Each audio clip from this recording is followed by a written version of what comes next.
మధు నా మాట వినిపిస్తోందా? Okay. Pakistan army chief Asif Munir తన కుటుంబాన్ని బోర్డర్ దాటించేశారు. ఆయన ప్రైవేట్ జెట్లో బ్రిటన్ లేదా న్యూజెర్సీ పంపించినట్లు ప్రస్తుతం వార్తలు చక్కర్లు కొడుతున్నాయి. అరేబియా సముద్రంలో ఫైరింగ్ డ్రిల్ ప్రారంభించింది పాకిస్తాన్. మరోవైపు అరేబియా సముద్రంలో ఐఎన్ఎస్ విక్రాంత్ని మోహరించడం జరిగింది భారత్. ఈ నేపథ్యంలో పాకిస్తాన్లో ఎటువంటి పరిస్థితులు ఉన్నాయి? ఎందుకు ఆయన తన కుటుంబాన్ని ఇటు బోర్డర్ దాటించేశాడు? ఏం జరుగుతోంది తెలుసుకునే ప్రయత్నం చేద్దాం. మా ప్రతినిధి మధు అప్డేట్స్ అందించేందుకు సిద్ధంగా ఉన్నారు. మధు, ఇటు పాకిస్తాన్లో ఎటువంటి పరిస్థితులు ఉన్నాయి? ఆసిఫ్ మునీర్ చర్య మీద పాకిస్తాన్లో ఎటువంటి వర్షన్ వినిపించడం జరుగుతోంది?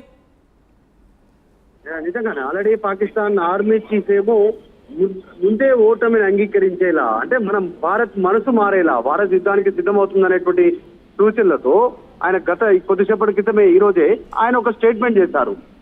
ఎస్, మేము తప్పు చేశాము, ఉగ్రవాదులకు స్థావరం ఇచ్చాము, అది అమెరికా, బ్రిటన్ లాంటి కొన్ని పాశ్చాత్య దేశాల కోసం మేము ఇలాంటి తప్పు చేశాము అనేటువంటి స్టేట్మెంట్ చేస్తే ఇప్పుడు డైరెక్ట్ గా ప్రైవేట్ జెట్ లో విదేశాలకు తరలించే ప్రయత్నం చేశారు. ప్రైవేట్ జెట్ లో విదేశాలకు తరలించే ప్రయత్నం చేశారు వాళ్ళ కుటుంబ సభ్యుల్ని. డైరెక్ట్ గా Pak army chief general Asif మునీరే వాళ్ళ కుటుంబ సభ్యులు తీసుకుపోతున్నారంటే వారి దేశంలో ఎలాంటి రక్షణ ఉంటుంది సాధారణ ప్రజలకు కానీ ఆర్మీ ఛానల్స్ తోటి అర్థమవుతా ఉంది. అంటే యుద్ధం స్టార్ట్ కాక ముందుకే వారి వెన్నులో వణుకు స్టార్ట్ అయింది. ఆల్రెడీ ఓటమి చెందిన తర్వాత ఎలాంటి చర్యలు ఉంటాయో యుద్ధం స్టార్ట్ కాకముందే అలాంటి చర్యలు ప్రారంభించారు. సురక్షిత ప్రాంతాలకు వారి కుటుంబ సభ్యులు తీసుకెళ్లి ప్రయత్నం చేస్తా ఉన్నారు. ప్రైవేట్ జెట్ లో తీసుకెళ్లే సిచ్యువేషన్ కనిపిస్తా ఉందంటే అక్కడ స్థానిక ప్రజల్లో కానీ అక్కడ ఉన్నటువంటి ఇంకా మిగతా సంబంధించిన వారి లోపల ఎలాంటి భయాందోళనలు ఉంటాయో మనం అర్థం చేసుకోవచ్చు. సో ప్రపంచంలో ఈరోజు ఏకాకైతుంది పాకిస్తాన్ వారు తీసుకున్నటువంటి స్వయం కృతాపరాధాల వల్ల, స్వయంగా వాళ్ళు చేసినటువంటి కొన్ని తప్పిదాల వల్ల ఉగ్రవాదాన్ని పెంచి పోషించారు. ఇప్పుడు అదే ఉగ్రవాదం పాకిస్తాన్ ని మింగేయబోతా ఉంది. అదే ఉగ్రవాదానికి సంబంధించినటువంటి దాంతో తీవ్ర నష్టం జరగబోతా ఉంది. అదే ఉగ్రవాదం కాటేయబోతా ఉంది పాకిస్తాన్ ని. సో ఈ సిచ్యువేషన్ సందర్భం డైరెక్ట్ గా మునీర్ కుటుంబమే దేశం విడిచి పారిపోతున్నటువంటి సందర్భం దేశ ప్రజలకు, పాకిస్తాన్ దేశ ప్రజలకు ఇలాంటి మెసేజ్ మనం తెలుసుకోవచ్చు. మొత్తం చుట్టుపక్కల ఉన్నటువంటి సముద్ర జలాల్లో, వాయుసేన కావచ్చు, త్రివిధ దళాల్లో భారత్ సైన్యం సిద్ధమవుతా ఉంది, టెస్ట్ చేస్తా ఉన్నాయి. దానికి సంబంధించి పాకిస్తాన్ కూడా ఏదో మేము కూడా ప్రయత్నంలో సిద్ధంగా ఉన్నాం యుద్ధానికి అనేటువంటి చెప్పే ప్రయత్నం చేస్తున్నా భారత్ ను ఎదుర్కొనే సిచ్యువేషన్ ప్రస్తుతానికి పాకిస్తాన్ కి లేదు. చెప్పటి క్రితమే పాకిస్తాన్ కి సంబంధించినటువంటి ఉగ్రవాద చర్యల నేపథ్యంలో భారత్ తీసుకున్నటువంటి నిర్ణయానికి పూర్తి మద్దతు తెలుపుతున్నామంటూ అమెరికాకు సంబంధించినటువంటి రక్షణ వ్యవస్థలో కీలక అధికారి భారత్ కు మద్దతు అంటూ కొద్దిసేపటి క్రితమే ట్వీట్ చేశారు. దానికి సంబంధించి సమాచారం ఇచ్చారు. సో ప్రపంచంలో ఉన్న అన్ని దేశాలు, అక్కడ ఉన్నటువంటి ముస్లిం దేశాలతో సహా భారత్ కు మద్దతు తెలుపుతా ఉన్నాయి పాకిస్తాన్ పైన తీసుకునేటువంటి చర్యల విషయంలో. సో అప్పుడే పాకిస్తాన్ కి వెనుక మొదలైనట్టుగా కనిపిస్తా ఉంది. మధు, ప్రస్తుతం పాకిస్తాన్కి సంబంధించి మేకపోతు గాంభీర్యం మాత్రమే కనిపిస్తోంది అటువంటి సినారియోని. ఇటువంటి నేపథ్యంలో ఎటువంటి ప్రిపరేషన్తో ముందుకు వెళుతోంది? ఎందుకంటే ఇటు రావల్పేట నుంచి కావచ్చు, లేకపోతే ఇటు ఉత్తర పాకిస్తాన్ నుంచి దాదాపుగా డౌన్ ద పాకిస్తాన్కి సంబంధించి బోర్డర్స్ని చాలా టైటన్ చేస్తున్నారంటూ కూడా చర్చ జరుగుతోంది. ఎటువంటి కార్యాచరణతో కావచ్చు, ఎటువంటి వ్యూహంతో వెళ్తుంది పాకిస్తాన్? వ్యూహం సక్సెస్ అయ్యే అవకాశాలు ఏమైనా కనిపిస్తున్నాయి? అటువంటి చర్చ ఏమైనా జరుగుతుందా పాకిస్తాన్లో?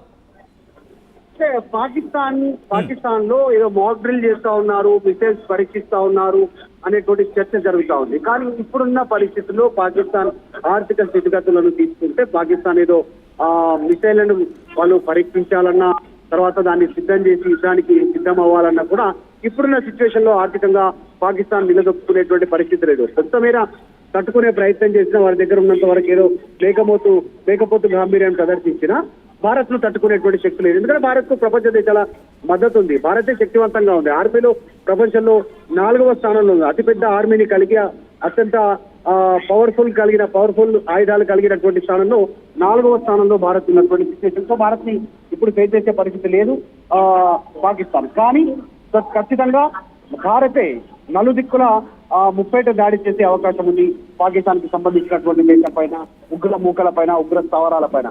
ముఖ్యంగా మొదట భారత్ టార్గెట్ చేయబోయేటువంటి కూడా ఉగ్ర స్థావరాలు. పాకిస్తాన్ బార్డర్ లో, ఇండియా పాకిస్తాన్ బార్డర్ దగ్గరలో ఉన్నటువంటి ఉగ్రవాద శిబిరాలు, అక్కడ ఉండి ట్రైనింగ్ చేయడము, ఆయుధాలు సమర్పించడము, వారికి మోటివేట్ చేయడము, వాళ్ళందరినీ బార్డర్ దాటించి ఇలా దుశ్చర్యలకు పాల్పడేలా వారిని మోటివేట్ చేసేటువంటి ఈ స్థావరాలను భారత్ మొదటగా టార్గెట్ చేయబోతా ఉంది. తర్వాత పాకిస్తాన్ దేశంలో ఏ మూల దాక్కున్నా ఉగ్రవాదులను కూడా వదలడానికి భారత్ సిద్ధంగా లేదు. అక్కడ కూడా దాడులు నిర్వహించడానికి సిద్ధంగా ఉంది. ఇప్పటికే రాఫేల్ తర్వాత యుద్ధ విమానాలను సిద్ధం చేస్తా ఉన్నారు. కాబట్టి సో ఇవన్నీ స్టార్ట్ చేస్తున్న సందర్భంలోనే పాకిస్తాన్ వెన్నులో వరకు పుట్టడం, అక్కడ ఉన్నటువంటి ఆర్మీ అధికారుల కుటుంబ సభ్యుల్ని సేఫెస్ట్ ఏరియాకు పంపిస్తున్నటువంటి తీరు కనిపిస్తా ఉంది. రైట్, ఇప్పుడు పాకిస్తాన్ ఆర్మీ చీఫే తన కుటుంబాన్ని పాకిస్తాన్ నుంచి బయట తాటించడం అంటే పాకిస్తాన్ ఓటమిని ఒప్పుకున్నట్టేనా? ఖచ్చితంగా